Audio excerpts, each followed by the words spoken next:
통해서 구약성경 구조 잠깐 살펴보고 에스라서 들어가도록 하겠습니다. 여러분 구약성경 구조 기억하시죠? 역사서, 시가서, 예언서 어떻게 해요? 17, 5, 17. 이 17을 또 나눈다고 그랬잖아요. 5, 12, 5, 11, 5, 5, 12로 나누잖아요. 12를 또 나눈다고 그랬어요. 이제 우리는 포로 후기를 봐야 되니까.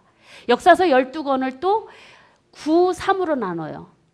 9권은 포로 전, 3권은 포로 후 역사서. 그게 뭘까요? 에스라, 느헤미야, 에스더. 그리고 시가서는 그대로고 대예언서 5권 그대로고 소예언서 중에 12권 중에 포로 전과 후가 나뉩니다. 포로 전 9개, 포로 후 3개. 뭐라고요? 우리 공부하게 될 학개, 스가랴, 말라기. 포로 후기 예언서입니다. 여러분들이 이 구조를 통해서 성경을 좀 이렇게 잡으시고 이 성경의 엑기스는 뭐라고 성경 이야기하냐면 사랑이라고 합니다. 이 사랑이 확대된 것이 하나님 사랑, 이웃 사랑이고 이 하나님 사랑, 이웃 사랑이 확대된 게 뭐죠? 우리가 잘 아는 십계명입니다. 그리고 이 십계명이 좀 더 구체화되어진 성경이 바로 레위기서 율법이 기록되어진 레위기서 말씀입니다. 그래서 구약 시대나 포로기 전 역사나 포로 후기나 여러분 신약 시대나 이 레위기서의 하나님의 율법의 말씀은 동일하게 이스라엘 하나님의 백성들에게는 동일하게 그들의 삶의 언약의 말씀으로 헌장으로 그렇게 삼고 나아가야 될 핵심 말씀이라고 할 수가 있습니다. 레위기서는 몇 장인지 여러분 기억하십니까? 야, 여러분 대단하십니다. 근데 구조를 한번 보실까요? 27권을 나누시면요 10 나눕니다. 10 제사법, 그 다음에 성결법, 정결법 그렇게 나뉘어집니다. 하나님께서 이 율법을 내주셨냐면 당신의 택한 백성과 함께 하고 싶으셔서 동행하고 싶으셔서 이 율법을 주셨습니다. 근데 하나님의 거룩한 백성과 백성으로서 이스라엘 백성들이 언약을 맺고 주신 이 율법의 레위기서의 말씀을 가지고 하나님의 거룩한 백성에 대해서 하나님과 함께 동행하는 훈련을 한 성경이 있습니다. 그게 무슨 성경이라고요? 민수기입니다. 민수기. 이 받은 레위기서의 말씀을 가지고 광야 40년 동안 연습하고 훈련한 성경이 레위기서 몇 장이요? 민숙시 36장. 신명기씨 연상 연하 커플입니다. 그렇게 기억하시라고 앞에서 들으신 줄로 압니다. 그래서 이 민수기에는 2번의 백성의 수를 계수하죠. 그래서 이제 그 70인역에 따라서 수를 세다라는 의미로 우리가 민수기라고 하는데 원래 히브리서의 말은 광야에서라고 하는 의미입니다. 그러니까 광야에서 수를 세다라고 우리가 기억하면 좋겠고 여러분들이 광야에서 기록되어진 이 민수기서도 1장부터 9장까지는 시내산에서의 기록입니다. 그리고 10장 11절부터 이제 21장까지는 모압 평지까지 사건이고 그리고 그 22장부터 36장까지는 모압 평지에서 일어난 사건들.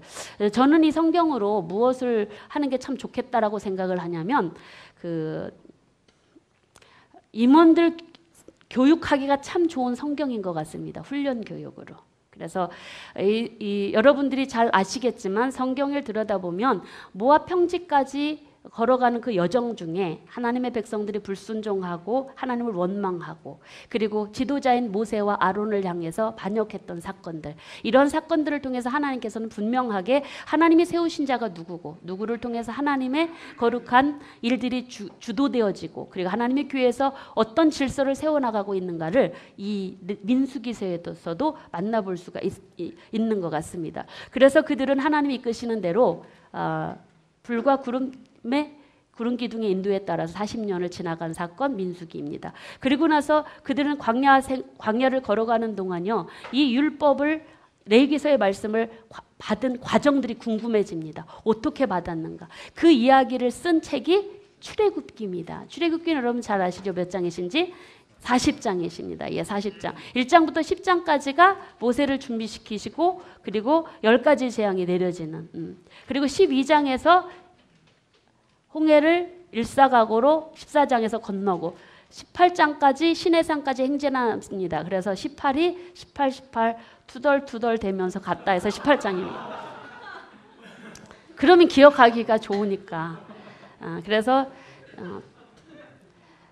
여러분들이 홍해를 건넌 장은 1사가고 14장 그리고 18, 18 건너서 간 게 시내산 도착이 19장입니다. 3개월을 걸쳐서 가죠. 그러고 나서 19장부터 24장까지 시내산에서 뭐해요? 율법 받죠. 하나님과 율법을 받고 하나님으로서 말씀을 받고 24장에서 율법을 하나님의 백성으로 받은 율법대로 살겠다라고 언약식을 맺는 24장. 그러고 나서 중간에 25장부터 32장부터 34장까지 그 중간에 금송아지 사건이 갑자기 툭 튀어나옵니다. 그래서 그 금송아지 사건을 앞두고 25장에서 31장까지 그리고 나중에 35장에서 40장까지 다 성막과 관련되어진 내용입니다. 앞에서는 성막 이렇게 준비해라, 뒤에서는 성막 지었습니다. 받으십시오. 이게 바로 이제 출애굽기입니다. 그래서 출애굽기에서 우리가 좀 기억해 볼 것은 시내산 언약 24장에서 언약식 하고 그들은 언약식을 하고 바로 무슨 사건이 일어나죠? 금송아지 사건.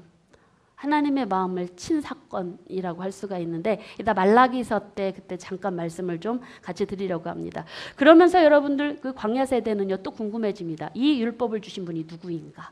그 기록이 어디에 있다고요? 창세기 50장입니다. 창세기는 무슨 숫자를 기억하시라고 그랬죠? 5 숫자를 기억하십니다. 5사건, 5사람, 50장입니다. 그래서 창조, 타락, 사회, 홍수, 민족들 이렇게. 그리고 여러분들이 잘 알고 있는 유대인들의 족장, 믿음의 족장. 아브라함, 이삭, 야곱, 요셉 중간에 누구 있어요? 유다가 끼어 있습니다. 그렇게 기억하시면 되겠고, 그리고 그들이 이제 그런 이야기들을 들으면서 광야 생활을 다 지나서 모압 평지에 도달을 하게 됩니다. 그 도달한 동안 1세대들이 다 죽고 출애굽 2세대들이 이제 가나안 정복을 위한 준비해야 될 단계에 서 있는 사람들로 바뀌어집니다. 그래서 그 출애굽 2세대들한테 하나님이 주신 율법의 말씀들을 계명들을 반복해서 신신당부하며 설명한 책이 신명기씨 몇 장? 34장입니다. 네, 3편의 설교로 되어 있는 신명기 설교를 통해서 강조하는 것이 하나님의 율법을 말씀을 지키도록 하시는 내용들이고 그리고 반복되어지고 재설명되어진 내용들입니다. 그래서 출애굽기에 레위기서에 민수기에 있는 말씀들이 반복되어지는 내용도 있고 또 여기에 추가되어지는 갱신되어지는 언약의 말씀도 있습니다. 그리고 나서 이제 이스라엘 백성들이 그 모압 평지에서 요단강을 건너서 가나안 땅으로 들어갑니다. 그래서 그때부터 이루어지게 되어지는 12권의 역사의 이야기가 시작되어집니다. 역사서. 그러고 나서 그 역사서 중에 첫 번째 들어오는 성경이 시작되어지는 성경이 여호수아입니다. 몇 장이죠? 어떻게 기억하라고 들으셨어요? 네, 모압 평지에서 가나안으로 이사 간다. 24장입니다. 이거는 굉장히 구조가 쉽습니다. 반 딱 갈라서 정복과 분배, 정착 이렇게 여러분 기억하시면 되고 그때 리더가 이제 여호수아죠. 좋은 스승을 만나서 참 믿음이 좋은 그런 삶을 살았던 사람인 것 같습니다.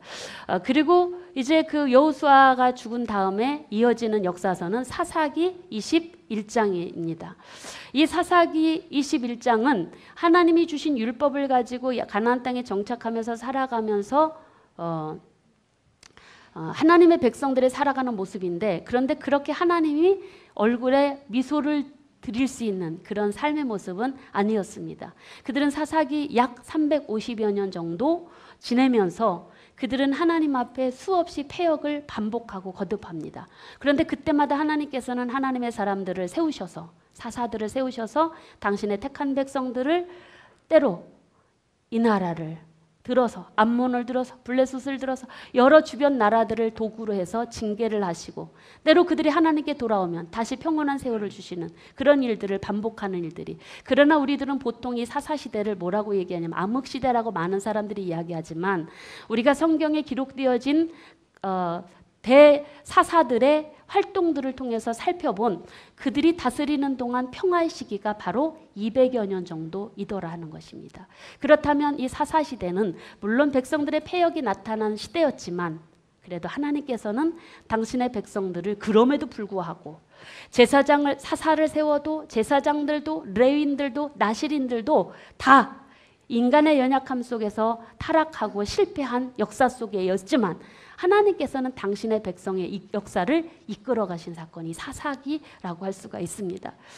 그런데 여러분 이렇게 하나님의 백성들의 많은 사람들이 패역을 일삼고 하나님을 떠났을 때에 하나님의 품으로 돌아온 한 이방 여인이 있습니다. 이 룻입니다. 룻기 4장입니다. 그래서 여러분 이 룻기가 왜 기록되었는가? 효부였기 때문에 기록된 것이 아니라 그가 여호와를 자기 하나님으로 믿었기 때문입니다. 여러분 여호수아 시대에도 가나안에서 멸족당할 위기에 있었던 한 여인 기생 라합. 그는 여호와 하나님을 상천하지 하늘에서도 땅에서도 하나님의 주권을 인정하는 신앙을 고백하고 그리고 이 룻은 어머니의 하나님이 내 하나님이 되십니다. 이 위대한 고백을 하죠. 그래서 그는 바로 하나님의 유다의 정통성을 이어가는 다윗의 선조가 되어지는 그런 계보를 이어가는 위대한 여인이 경건한 후손을 낳는 여인이 되어집니다. 이 사사시대를 지내면서 사람들은 이방 나라를 들여다보니까 왕이 있는 거예요. 우리는 없어요. 하나님 우리도 왕 주세요. 그래서 왕을 세워달라고 아우성치는 바람에 사무엘이 헐 수 없이 세워줘라 하신 하나님의 인도에 따라서 세운 사울왕부터 시작되는 왕정시대가 시작되어지는 성경의 사무엘서입니다. 그래서 사무엘서 상하가 이제 이루어지고 있죠. 사무엘 다음 이제 다윗 이어서 솔로몬까지는 통일왕국 되지만 솔로몬이 말년에 이방 여인들을 결혼을 하고 그로 인하여서 얻은 여인들로 인하여 이방 우상을 섬긴 죄로 인하여 나라가 분열됩니다. 솔로몬 때가 아닌 르호보암 아들 때 분열이 되죠. 그 여러분 분방공고가 몇 시에 하죠 보통? 네, 그래서 930년에 분열이 됩니다. 기억하십시오. 그래서 그때부터 이제 계속적으로 분열왕국의 이야기가 열왕기 상하서로 여러분들이 찾아보실 수가 있습니다. 그래서 여러분 열왕기서는 열왕기서에서는 북이스라엘의 멸망과 남유다의 멸망, 각 북왕국 19대, 남왕국 20대 왕정 이야기가 있고 그리고 하나님의 택한 백성 이스라엘 백성들의 역사 속에서 하나님의 계명대로 잘 지키고 살았던 사람들 그들이 하나님 앞에 감사와 찬양과 그리고 경배의 고백들을 했던 신앙 간증의 이야기들이 쓰여진 조금 아까 보셨던 시가서 5권입니다. 욥시 잠전하. 그리고 여러분 왕정시대를 살아가면서 하나님의 말씀을 제대로 순종하지 않고 잘 살지 않았던 사람들을 향한 하나님의 피 맺힌 절규가 들려지는 예언서 몇 권이죠? 17권이죠. 17권 중에서 대예언서가 5권이고 소예언서 중에 이제 포로 전과 후로 9.3으로 나뉘어지게 되는 것이죠. 하나님께서는 바알 종교가 극심할 때 누굴 보내냐면 엘리야와 엘리사를 보내십니다. 남왕조가 패역한 시기에 아하스 왕 므낫세 시절에 누구를 보내냐면 이사야를 보내십니다. 그리고 이스라엘 남유다가 패역을 행하여 바벨론에 의하여 국군이 기울어질 때 하나님은 예레미야를 보내시죠. 하나님께서는 이렇게 수없이 많은 문서 선지자만 16명입니다. 왜 17권인데 16명이죠? 네, 애가가 있잖아요. 애가 빼니까. 그런데도 이스라엘 백성들은요. 그 외에도 비문서 선지자들이 많이 있었습니다. 그런데 이스라엘 백성들은 회개를 해도 회개하지도 않고 돌아오지도 않습니다. 하나님이 분노하십니다. 그래서 북왕국은 바로 멸망을 시켜서 아예 흩어버리시고 남왕조는 그래도 남겨두십니다. 그래서 그들에게 분노하신 결과 그들을 어디로 옮기셔요? 이방 땅으로 옮기시는, 포로민으로 옮기시는 일들이 일어나죠. 하나님께서는 당신의 이름을 두시고 당신의 영광을 받으시겠다라고 약속하신 당신의 사랑하시던 성전까지도 이방인들에 의해 철저히 다 짓밟으신 그 사건, 그게 바로 남유다가 바벨론에서 멸망했던 일들입니다. 여러분, 그런데 역사를 주관하신 하나님은요, 팔레스틴 지역, 아니 레반트 지역에만 존재하시지 않았습니다. 당신의 택한 백성이 울며 불며 걸어갔던 그 1200km에 떨어진 그곳에 이방 땅으로 옮기신 그 땅에서조차도 하나님은 당신의 택한 백성을 포기하지 않으시더라는 것입니다. 70년의 포로 생활 중에도 하나님은 그들과 함께 하셨고 그들과 동행하셨습니다. 그 증거들이 이제 포로기 역사서를 통해서 우리가 확인해 볼 수가 있는 것인데, 그래서 아까도 말씀드렸듯이 605년에 1차 포로민들이 가서 나중에 올 포로민들을 준비할 살 곳을 준비하게 하셨고, 그리고 그 2차, 3차로 온 자들을 통하여서 그들이 그 보호 속에서 하나님의 뜻을 깨닫는 일들을 이 포로기 동안 하게 하셨다는 사실입니다. 그래서 포로기 동안도 하나님이 그 백성을 돌보신 증거가 다니엘서와 에스겔서라고 할 수가 있습니다. 여러분, 그래서 예언서는 하나님의 율법을 어기고 하나님을 떠나 우상 숭배를 했던 배역의 길을 걸었던 하나님의 백성들을 향한 죄에 대한 책망과 하나님의 분노의 마음이 담겨져 있습니다. 하지만 그것만 있지 않습니다. 수없이 하나님은 돌아오라, 돌아오라, 돌아오라 외치시는 그 속에서 하나님이 당신의 택한 백성을 향한 사랑과 연민의 마음, 자비의 마음이, 아픔과 슬픈 마음이 담겨져 있음을 우리는 볼 수가 있습니다. 여러분, 창세기부터 살펴보았던 이 하나님이 이스라엘 백성들을 사랑하신 마음은 때로는 아버지의 마음으로, 아버지의 사랑으로, 때로는 연인의 사랑으로, 때로는 호세아세 남편의 사랑으로, 그리고 때로는 백성을 염려하는 왕의 사랑으로 그렇게 하나님의 백성을 돌보셨습니다. 그런데 이 사랑은 포로 후기에도 이어가더라 하는 것입니다. 포로 후기 70년 후기에도 이방 땅에서 당신의 백성들을 돌보셨고, 그 돌보신 결과가 어디로 나타나냐면 포로 귀환에서 볼 수가 있는 것입니다. 그래서 하나님께서는 바사왕 고레스를 그 마음을 감동시키셔서 성전 재건할 수 있도록 하나님이 그를 감동시키고, 그래서 포로 귀환을 명하신 일들을 기록한 글이 에스라, 느헤미야라고 스가랴라고 할 수가 있습니다.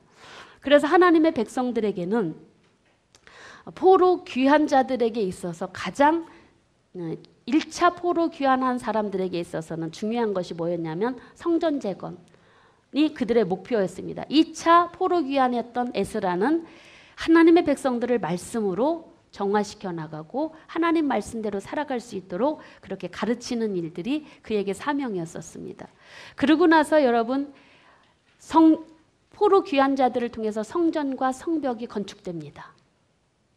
그리고 나서 이스라엘 백성들은 잘 살았어야 되잖아요. 성전 중심으로 말씀도 이제 에스라와 느헤미야를 통해서 읽히고 깨닫고 회개케 하고 새로 언약식까지 하거든요. 그러고 나서 이제 잘해야 되잖아요. 그런데 여러분, 에스라가 죽고 느헤미야가 죽고 학개가 죽고 스가랴가 죽은 다음에 이 남유다 백성들은요, 율법을 어기고 이방 여인과 혼인하고 제사는 형식적이 되고 하나님을 향한 사랑은 메말라가고, 그러면서 하나님의 마음에 대못을 친 이야기가 말라기입니다.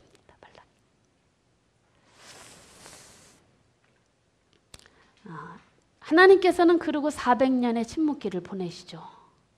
하나님은 아브라함 시대부터 하나님이 선택한 이스라엘 백성들을 1000년을 성실하고 신실한 사랑으로 계속 사랑해 오셨지만, 이 백성들은 말라기 시대에 가서 내가 너희를 사랑했다 그러니까 뭐래요?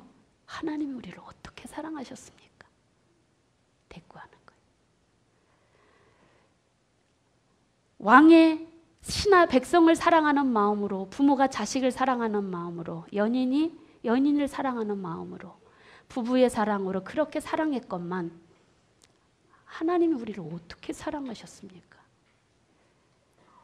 말라기서를 보면 가슴을 치지 않을 수가 없어요.